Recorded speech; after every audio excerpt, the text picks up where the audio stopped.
Travel without travel අද අපි ඔබට කියන්න තවත් සුවිශේෂී ස්ථානයක් ගැන විස්තර ගෙනාවා. ඉතින් අපේ channel එක subscribe කරලාම අපිත් එක්ක එකතු වෙන්න.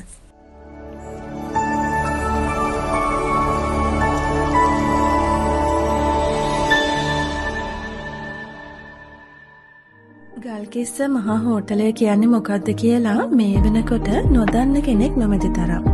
දෙහිවල ගල්කිස්ස විරල තීරයට ගියාම කුඩා කඳු ගැටයක විරාජමානව අතටත් වැජපෙන වසර 200කටත් වඩා පැරණි අද වෙන විට ජාත්‍යන්තර අවධානය පවා යොමු වෙලා තියෙන සුවිශේෂී හෝටලයක් බවට පත්වලා තියෙන මවුන්ට් ලැවීනියා නමින් අද හඳුන්වන මෙහි ඉතිහාස කතාවයි ඔබට අද කියන්න හිතුවේ. ඇත්තටම මේ සුවිශේෂී මන්දිරය ඉදිවන්නට ප්‍රධානතම හේතුව බ්‍රිතාන්‍ය ලංකා ඉතිහාසයෙන් නැසෙන සුන්දර ආදර කතාවක්. එක්තරා විදිහකට ශ්‍රී ලාංකීය ටච් මහල විදිහට සමහරුන් මෙය හඳුන්වනවා. ශ්‍රී ලංකාවේ පළමුවන ඉංග්‍රීසි ආණ්ඩුකාරවරයා වූ ෆෙඩරික් නෝත් 1805 වසරේදී බ්‍රිතාන්‍ය අධිරාජ්‍යය විසින් ඉවත් කළ පසු ඒ වෙනුවට ඔවුන් පත්කර එවන්නේ වයස අවුරුදු 46ක් වූ අවිවාහක ප්‍රියමනාප පුද්ගලයෙකු වූ තෝමස් මෙට්ලන්. 1805-1811 කාලයට පත්කර වූ ඔහු සැලකුණේ පිරිසක් මෙහෙයවීමට ඉතාම හොඳ හැකියාවක් තියෙන අයෙකු ලෙසයි. ඉතින් ලංකාවට පැමිණෙන දින මෙට්ලන් වෙනුවෙන් පවත්වනු ලැබූ පිළිගැනීමේ සාදයේදී විවිධ දේශීය සංස්කෘතිකාංග සහිත නැටුම් ගැයුම් ඉදිරිපත් කරනු ලැබුවා. ඒ අතරින් අවිවාහක මෙට්ලන්ගේ සිත නැවතුනේ දුටුවන්ගේ සිත මන්මත් කරවන නෙත්සංගලක් හිමි තම පියාගේ නැටුම් කණ්ඩායම සමග උත්සවයට එක්ව සිටි ලොවීනා එහෙමත් නැත්නම් ලැවීනියා ඔපොන්සුවා ළඟයි. ඇයට තිබුණ කියන්නේ සිංහල රොඩී හා පෘතුගීසි මිශ්‍රණයක්. සිංහලයා සතු තලෙලු හා දීප්තිමත් සමත් තද කළු කෙස් කළඹ හා දුඹුරුවන් නෙත්සංගලත් පෘතුගීසින්ගෙන් ලැබුණු යුරෝපීය ශරීරය හා මුහුණේ පිහිටීමත් ඇයව අසාමාන්‍ය ලෙස සුන්දර කර තිබුණ කියලා තමයි කියන්නේ. ඉතින් ලොවීනාට වහවැටුණු මෙට්ලන් ආණ්ඩුකාරතුමා ඇයව සොයාගෙන යනවා. ඔහු දකින්නේ කොළඹ නගරයෙන් සැතපුම් 10ක් පමණ ගාල්ල දෙසට වන්නට තිබුණු ලිහිණියාගල නම් මුහුදුබඩ ප්‍රදේශයේ මෙම රූමතිය ජීවත්වන බවයි. ඉතින් වහාම ඔහු තීරණයක් ගන්නවා.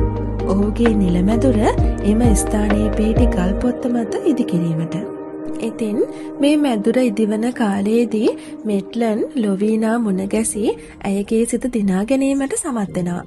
කාටත් හොරෙන් දෙදෙනාගේ ආදර කතාව ගලාගෙන යද්දී නිතරම වගේ ලොවීනා හිවත් ලැවීනියාගේ පියාට අයත් නැටුම් කණ්ඩායම සන්ධ්‍යා සාදවලට ගෙන්වා ගැනීමට මෙට්ලන් ක්‍රියා කරනවා. ඉතින් රොඩී රැහැක තරුණියකත් සුදු ජාතික ආණ්ඩුකාරවරයෙකුත් අතර මේ ගෙවී යන ආදර කතාවට හරි අපූර්ව අංග එකතු වෙලා තිබුණා. මෙට්ලන් ඔහුගේ මැදුර ඉදි කරන විට අපූර්ව සැලැස්මක් ඊට ඇතුළත් කරලා තිබුණා. ඒ තමයි තමන්ගේ මැදුරේ වයින් ගබඩාවක සිට ලොවීනා සිටින රොඩී ගම්මානයට රහස් උමං මාර්ගයක් පිළියෙල කරලා තිබුණා. ඉතා ඉක්මනින්ම මැදුර ඉදි වූ පසු දෙදෙනාට නිතරම රහසින් හමුවීමට මේ උමං මාර්ගය යොදා ගැනුණා. ඉතින් මේ කාලය තුලදී මැදුරේ ලිපිනය යොදන විට මැදුර පිහිටි ස්ථානය වන ලිහිණියාගල එහෙම නැත්නම් ලිහිණියා කන්ද වෙනුවට තමන්ට හුරු කටවහලට අනුව ලොවීනා හිවත් ලැවීනියා යන්නට සමානව උච්චාරණය වන ලැවීනියා කන්ද යන අර්ථය ඇති මවුන්ට් ලැවීනියා නම යොදන්න මෙට්ලන් තීරණය කරනවා.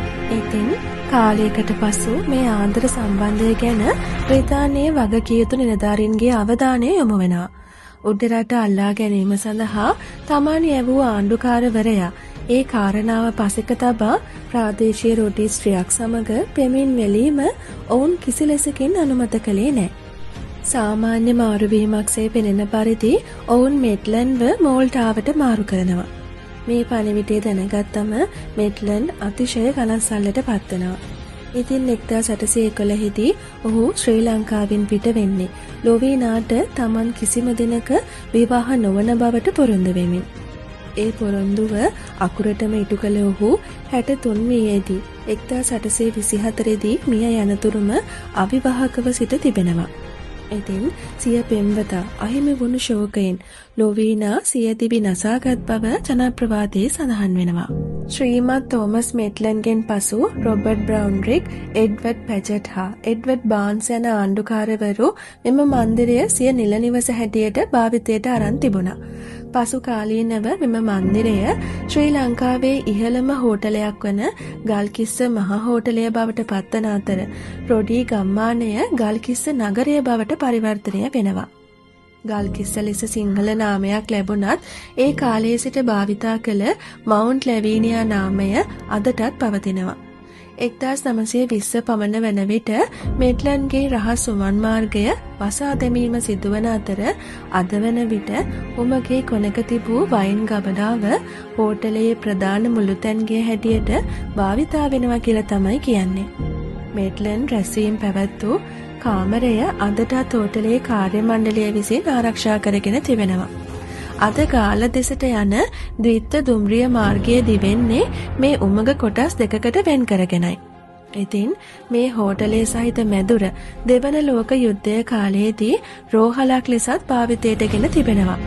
ඒ වගේම ලෝක ප්‍රසිද්ධ චිත්‍රපටයක් වන ලංකාවේ රූපගත කළ The Bridge on the River Kwai චිත්‍රපටයේ දර්ශනද මෙහි රූපගත කොට තිබෙනවා.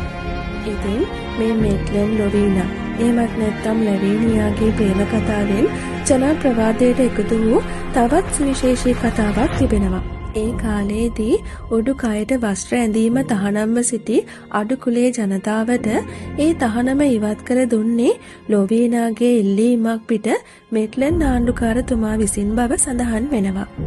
ඉතින් මේ වෙනකොටත් මවුන්ට් ලැවීනියා කියන ලැවීනියාගේ නමට ගෞරවයක් වශයෙන් දීලා තියෙන මේ නමත් ඒ ලස්සන මතකයනුත් ශ්‍රී ලංකාවේ සුන්දරතම තැනක් ලෙස මතකයන් ඉදිරි වෙලා තියෙනවා. තවත් වීඩියෝ එකකින් නැවත හමු වෙමු.